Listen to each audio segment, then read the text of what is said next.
So Anton, vandag se vraag is, kan jy ongelukkig wees sonder 'n groot rede? Nou hierdie vraag, ek is mal oor die vraag want ek dink dis seker iets wat jy nie die meeste kry, maar jy moet dit baie kry in jou praktyk. Dat iemand kom na jou en sê, "Hoe kan dit wees dat ek voel so swaar en donker of angstig of wat ook al, maar ek het 'n familie. Ek het alles wat ek wou gehad het toe ek nou die lewe begin het daar as 'n jong man of jong vrou. Hoekom is ek nou nog steeds so ongelukkig?" En ek dink die addisionele vraag is, ek verstaan nie hoekom my vrou depressief is nie, want sy het alles. Ek gee so baie vir haar. Ek kan nie verstaan dat my kinders angstig is of gelukkig is nie, want hulle het vriende, hulle doen goed by die skool. Weet ons doen moeite om hulle uit te vat. Dis nie dat hulle honger ly nie of enige so iets. So daar's nie 'n rede nie, maar tog lyk hulle depressief of back off of soms baie gespanne en angstig.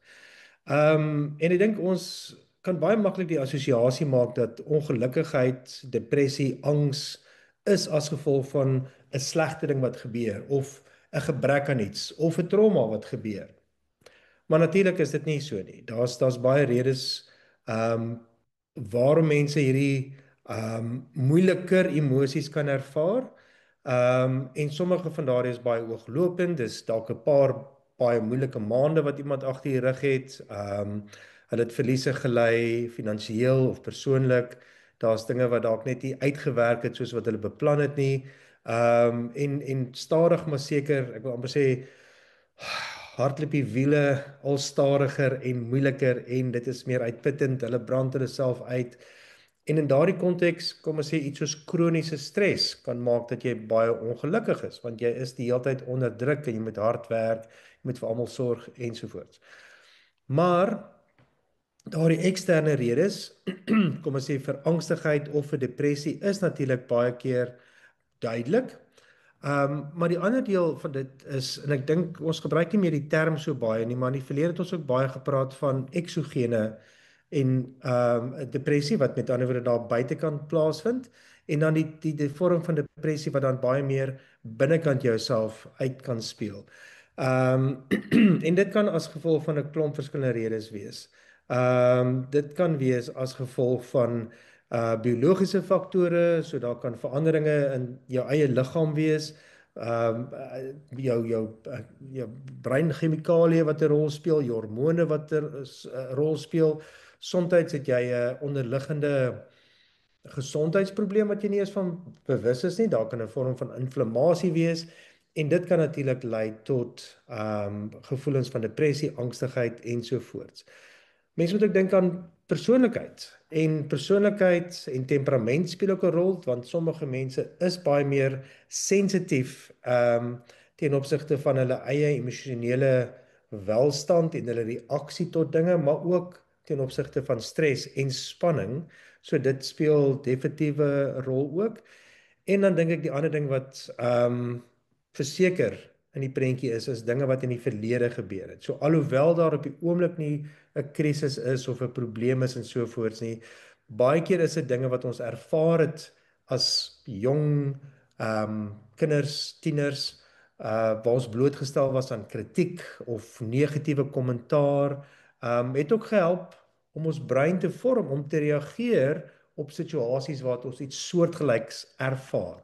So met ander woorde, in daardie opsig kan dit dan lyk dat hierdie persoon nie regtig rede het om so hartseer te wees nie, maar dit is nie net alleen wat nou gebeur nie, dit is ook wat in die verlede uitgespeel het, en dan is dit met ander woorde hierdie endogene depressie, dinge wat te doen het met wat nou het, maar wat ook baie meer te doen het met jou interne wêreld, wat maak dat jy ongelukkig, depressief of selfs angstig kan wees. Ek dink baie keer, soos jy nou praat, het nou gepraat oor die kinderjare, maar ek dink ook baie keer voor COVID, hoe ons gepraat het oor depressie is die siekte van ons tyd, depressie is die siekte van ons tyd. Na COVID is dit angs. Angstigheid is die siekte van ons tyd, want ons almal weet nou, die wêreld kan enige oomblik dramaties verander.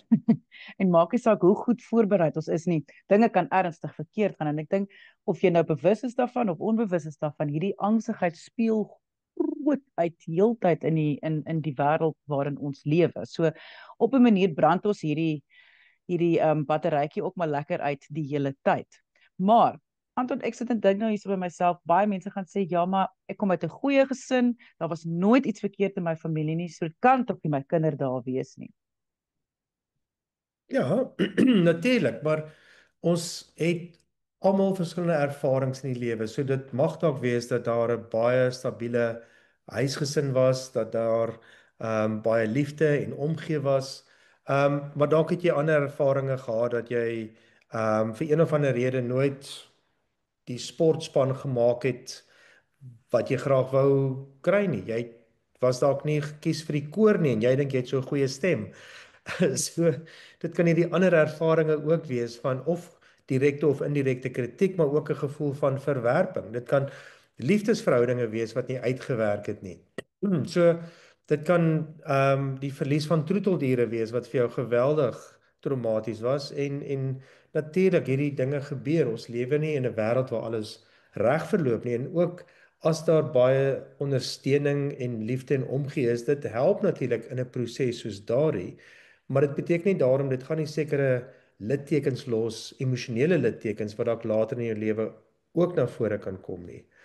En ek dink dit is hoekom ons ook moet dink aan temperament en persoonlikheid. Dat vir sommige persone is dinge net 'n bietjie meer in hulle gesig as dit kom by emosies en ervarings. Hulle ervaar dit net meer intens as wat ander mense ervaar. En jy mag dalk ook getroud wees met iemand wat dinge baie anders ervaar as jy. So daar mag ook persoonlikheidservarings uitspeel tussen jou en jou partner. Jy kan dinge ervaar in jou huis as ouer wat vir jou geweldig ontstel want dinge gaan nie volgens plan nie. Jou kinders het 'n wil van hulle het hulle eie persoonlikhede en hulle doen nie noodwendig dinge soos jy graag wil hê dit moet doen nie en jy mag voel as 'n mislukking as 'n ma.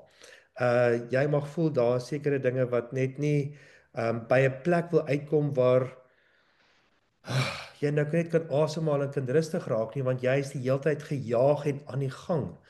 En dis nie groot dinge wat verkeerd loop nie, maar dit hou jou net geweldig besig die heeltyd en dan mag daar ook teleurstellings wees. So die dinge wat in die verlede uitgespeel het, die dinge wat nou uitspeel, ek dink dis hoekom ons nie noodwendig net praat van 'n kom ons noem dit nou maar 'n eksterne depressie of 'n interne depressie nie. In meeste gevalle is dit 'n kombinasie van beide.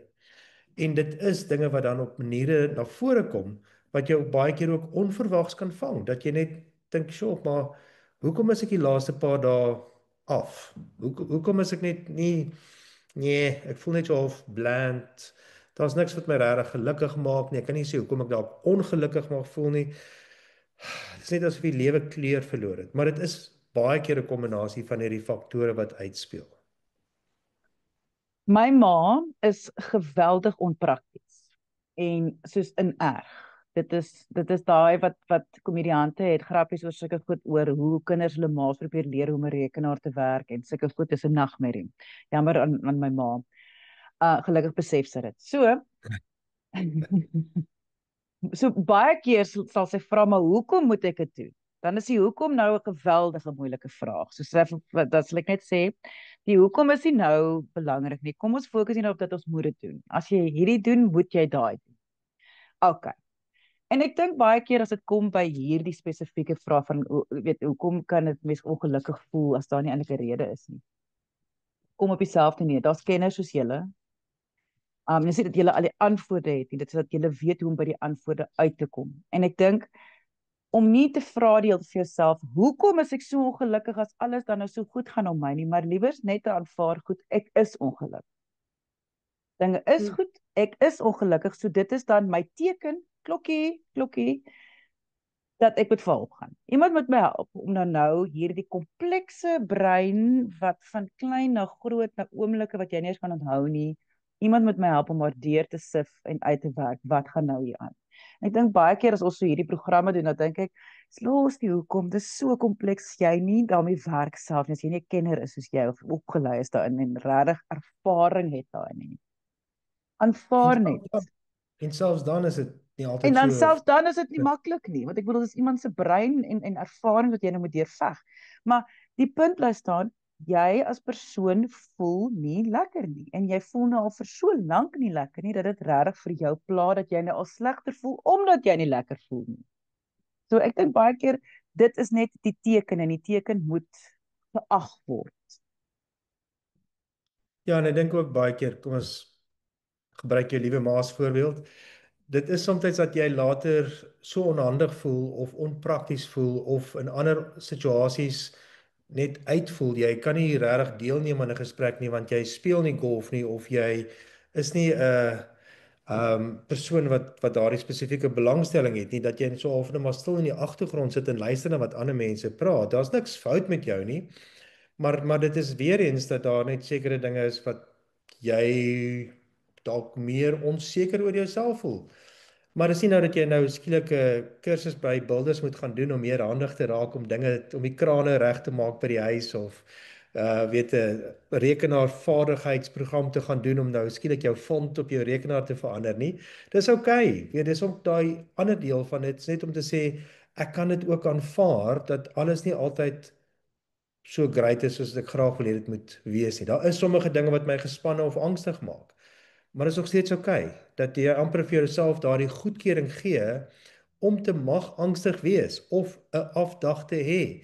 Al verstaan jy nie noodwendig hoekom dit daar is nie. Ons bevraagteken nie die herfs as die bome se blare afval nie.